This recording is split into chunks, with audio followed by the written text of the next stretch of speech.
Hello, fellow traders. 'Tis I, the Rumpled One. It's Thursday, November 16, the year 2017. Questions answered. I'm trying to answer questions that I get, and hopefully I don't skip over any. If I do, just let me know, and I'll be happy to answer. One of the questions I had was about the buy zone and where do you place the stops. Now, one thing I've noticed, I guess, about myself and about how people react to me, I am logical, and I'm sometimes I'm very terse, and people kind of take it the wrong way sometimes. I try to speak plainly and simply. And sometimes people they don't feel too well after they hear my answers or they hear my arguments. I try to make things succinct. So anyway, that being said, the buy zone, to me, and I've been doing the buy zone for years, and I keep getting the same question over and over, but to me the answer is just very, very obvious. And let's not even think about the buy zone. If you are in a long trade, and you have a trading method or an indicator, or whatever, and you get a short signal, what does that tell you? I mean, the short signal tells you it's time to go short. So if you're in a long trade and you get a short signal, isn't it telling you to basically exit that trade and go short? And so to me, with the buy zone, it's the stop loss is basically built into the buy zone. You come up here, if you trigger long. In other words, if you trigger long right here, actually here's a perfect example right here on the screen. It triggered long. If you, right here. Now it's coming back the other way. And now you get a short trigger. It's telling you to go short, to exit the trade. So to me, there's basically two places you can put a stop if you're trading the buy zone. You can put it, say, 1 pip. If you go long, 1 pip below the daily open. If you go short, 1 pip above. Or you can simply say, I will, place my, have a position size. So if it triggers long and then triggers short, I'm not going to exceed my risk. Or if it triggers short and then triggers long, I won't exceed my risk. So you see here in this example, had you taken that long, it then would have stopped you out. Now, one other thing about the buy zone, and you can probably see it here on the chart. If it triggers short and then starts to cross the open, it's possible that you could jump in early, because you can take the actual open cross as opposed to waiting for it to hit the buy zone. And on the other hand, if it's triggered long and then came back towards the open, you could go short here and take the profit. So that's the second way of trading. It's the open cross versus the buy zone. And in this case, it was the daily open. And it's basically, once again, it's a simple trade. So the point being is that where do you place the stop loss? Well, to me, it's obvious. You can either place it, 1 or 2 pips above or below the open, or you can place it at the other extreme. And once again, you set your position size accordingly. So I hope that answers your question. And that's why I never really... And then finally, I don't know how many years ago, I finally just said stop loss is 10 pips. because it's just people just saying it's not a system if it doesn't have a stop loss, blah, blah, blah, blah, blah. You know, it's just so funny. All these internet, I don't know what you want to call them. Critics, I guess it would be the word. Oh, and for those who are wondering, what's the purple dots?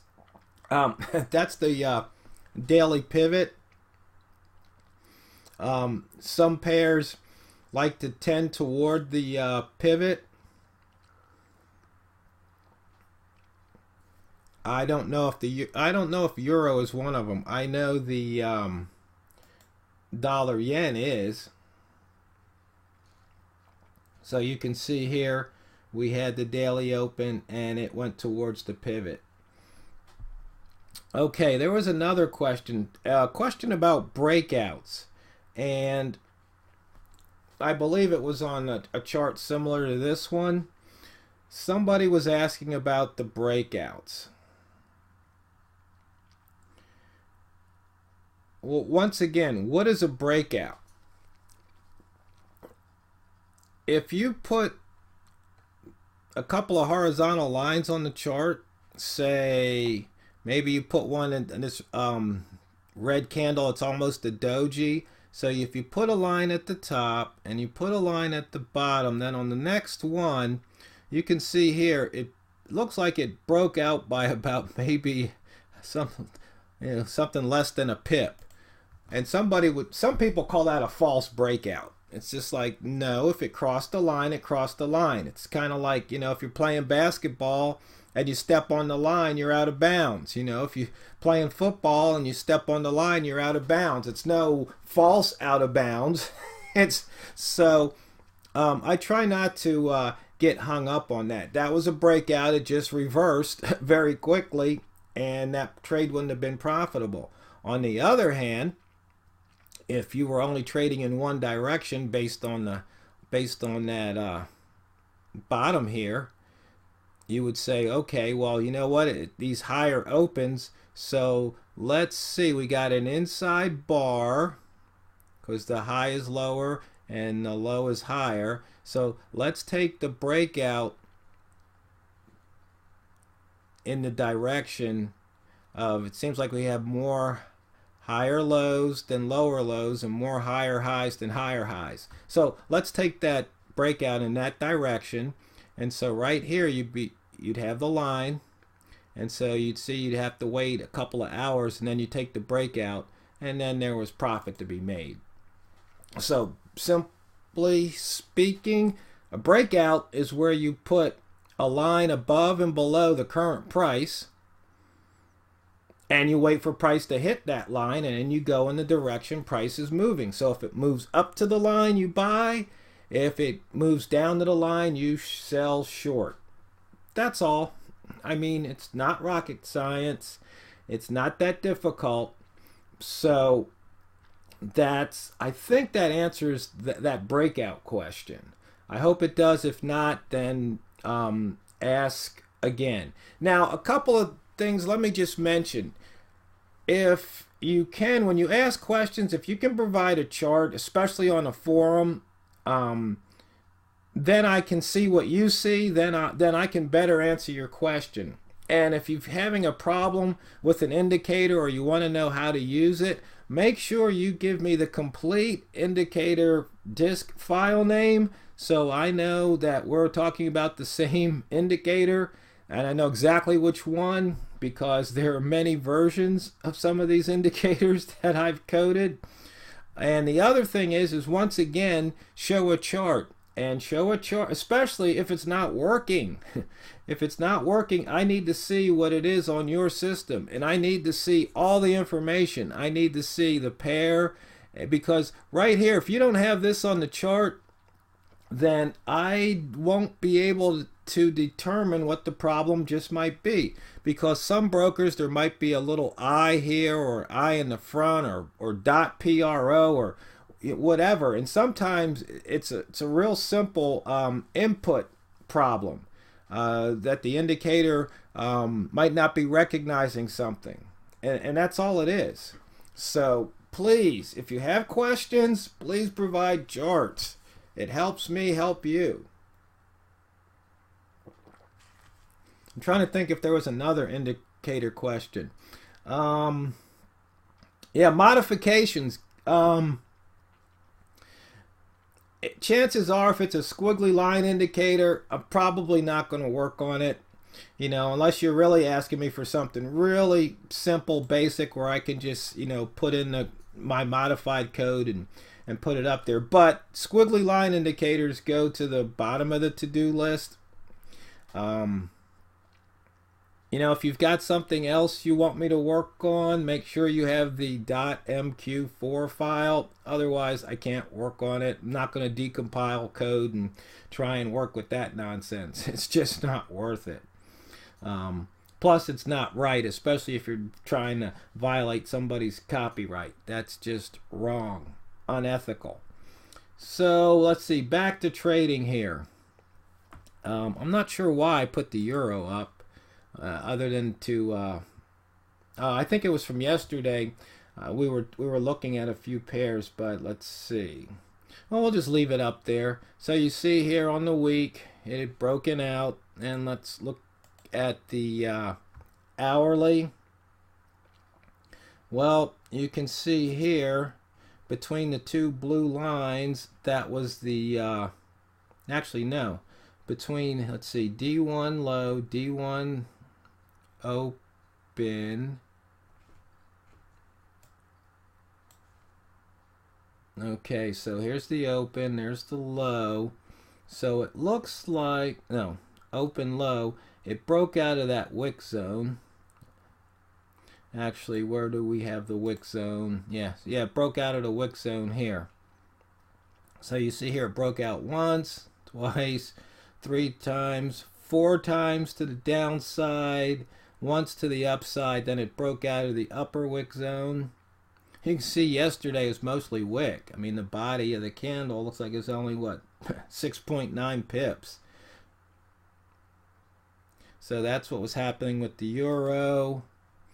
Right now we're 19 pips below the low, 29 off the high, 14. No, I'm sorry. We're 17 below the open, 27 off the high, 15 off the low, current low. Percent change 0.15% based on yesterday's closing price, I do believe. And let's see, we're at the 36 fib retrace based on yesterday. No, that's based on the day. 37% retrace. As you can see here, we only have about, what, 42 pip range. That's not much. And I do have a range column, but it's like there's only so much space here to the right, and I can just usually add these numbers in my head, or I'll pull up another screen that has the range on it. Now let's see, we can move this back over to the euro, and we already looked at that buy zone trade. And as far as the rat zone goes, you can see here there's not much room between the zones, so it doesn't really make much sense to be looking for a rat zone trade today. And we've already covered the wick zone. And back to the higher high, higher low chart. So I hope I've answered the questions that were posed. If not, as always, ask again. And, you know, sometimes when people ask questions, I will ask them questions, because if I can help, if I can draw it out of you, you're going to remember it. But if I just give you that answer, you might forget it. But if you kind of use your own brain power and dig it out, usually it's like, oh yeah, you get it because you did it, you learned it. You teach yourself. So that being said, fellow traders, it's not what you trade, it's how you trade it. TheRumpledOne signing off to go drain the banks.